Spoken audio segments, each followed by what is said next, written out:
Ekpema was his name, a young family man in his late 30s, strong, with the roughened palms of a stonemason. He lived in Ikotudo, a small village where the scent of boiling firewood mixed with the sound of church bells every Sunday morning. He was known as the man who made laughter his shield, a friend to many, hated by few. But behind the laughter, poverty gnawed at his ribs like a rat that never slept.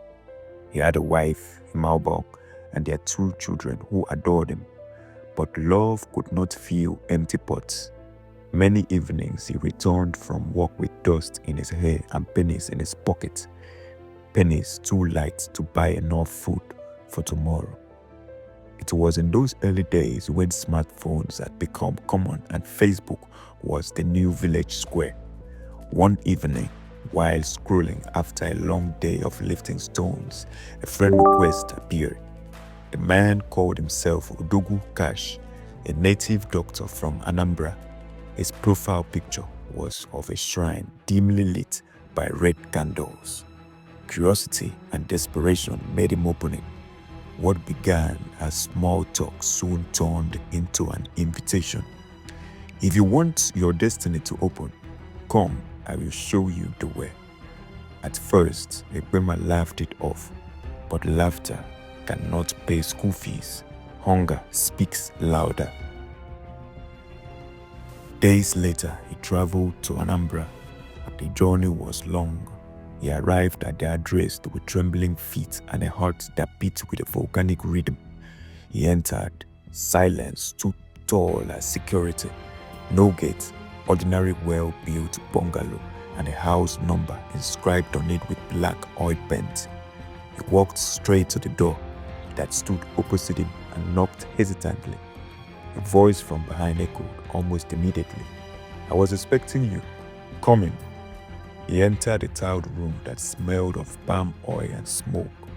He expected horror, but what he met was quiet and ordinary. Bitter cola, alligator pepper, a local fowl spread on the floor on a mat, and chants that sounded like old rivers flowing from other rooms of the building. Nothing frightening, no human skeleton. The ritual finished. When it was over, Ekpema felt relieved, almost foolish for fearing. Yet when he walked out, the world felt different. He returned to Akwa Ibom, and the miracles began. Jobs poured in like a flood. He built a team, trained young masons, and soon transformed into a contractor, wearing suits and shaking hands with politicians. In less than a year, he became wealthy, owning house in Uyo and Port Harcourt. From a man who once borrowed salt, he became the man who gave out bags of rice.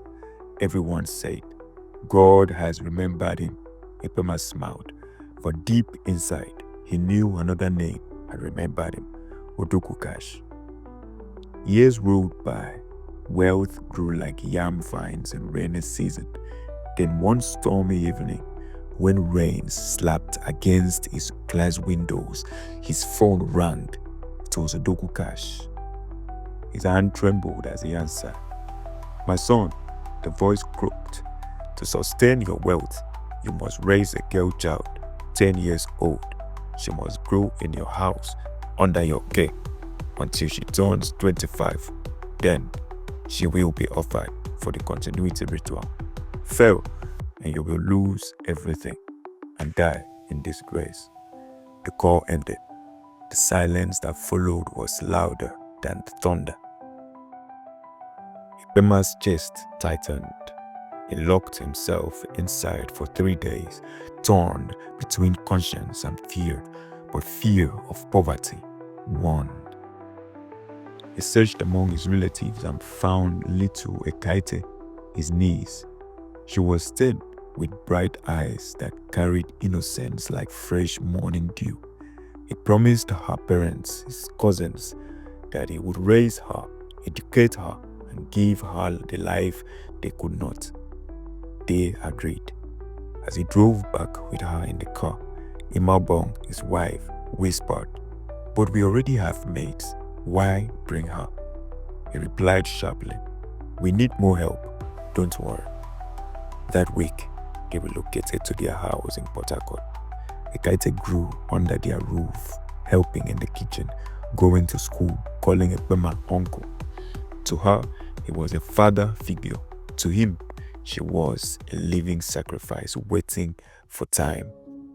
With each year, Ekpema's riches multiplied, but so did his guilt. Some nights he heard footsteps on empty floors. Sometimes he swore he heard a child's laughter in the walls. He drank more, he prayed more, but peace never came. Ekpema had blossomed into a young woman, her joy like sunlight spilling into every room. She gained admission into University of Port Harcourt to study sociology. When Ekpema turned 25, she had become the pride of the family, first-class degree holder, celebrated by lecturers, admired by suitors. She was posted to Sokoto for her NYSC. Her khaki uniform seemed to carry her future like wings. The night before her departure, Ekpema could not sleep. He knew what the deadline meant. His wealth had reached its turning point. His phone buzzed again. Odogu cash. Tomorrow. It must happen tomorrow. Prepare her. Morning came. Ekpema, radiant in her khaki uniform, hugged them all before boarding the bus to Sokoto. Ekpema wept as he held her, whispering prayers she did not understand. On the highway near Kaduna, the bus collided with a fuel tanker. Flames devoured metal. Smoke kissed the sky. Among the dead was Ekpema, burned beyond recognition. News reached Port Harcourt by evening. The house collapsed into mourning. Ekpema screamed until her voice broke. Ekpema sat like a statue, hearing only the echo of Odogu's words. She will be offered for the continuity ritual. Weeks later, his contract doubled. Money flowed faster than ever, but guilt became a whip. At night, he saw shadows moving. At dawn, he heard her voice in the kitchen, where no one stood. He dreamed of shrines filled with blood.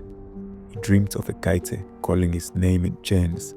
He drowned in whiskey, staring into the dark. He could not carry it anymore. One evening, trembling, he staggered to his wife and broke down. He confessed everything: the shrine, the deal, the child he had stolen under the cloak of kindness. Ekpema screamed, her voice tearing through the house like a blade.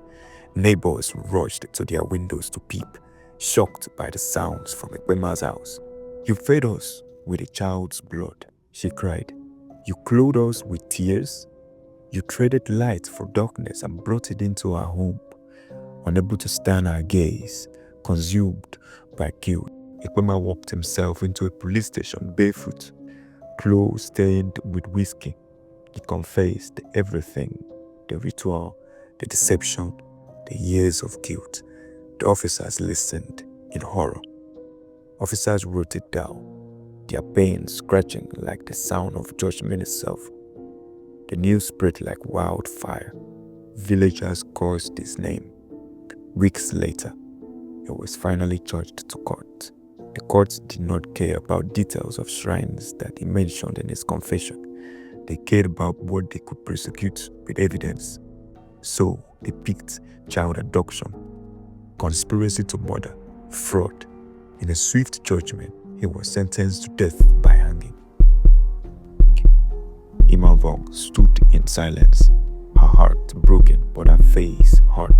In prison, awaiting death, Ekpema counted days with regret as his only companion. He replayed every step that had laid him here. The night he accepted a stranger's friend request, the tiled room in Anambra, the promise that had changed his future. He wrote letters of apology, though he knew no words could raise Ekpema from the grave. By the time his story ended, it was only a whisper in the village. The house in Port Harcourt stood like a warning. Parents told children, do not accept gifts that carry shadows. Men told their sons, better to endure hunger than to feed your home with a curse. In Ikotudo, his story was that of a man with faint, broken laughter.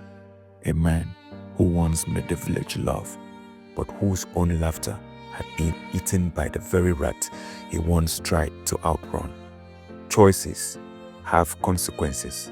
Wealth without patience is destruction, the villagers say.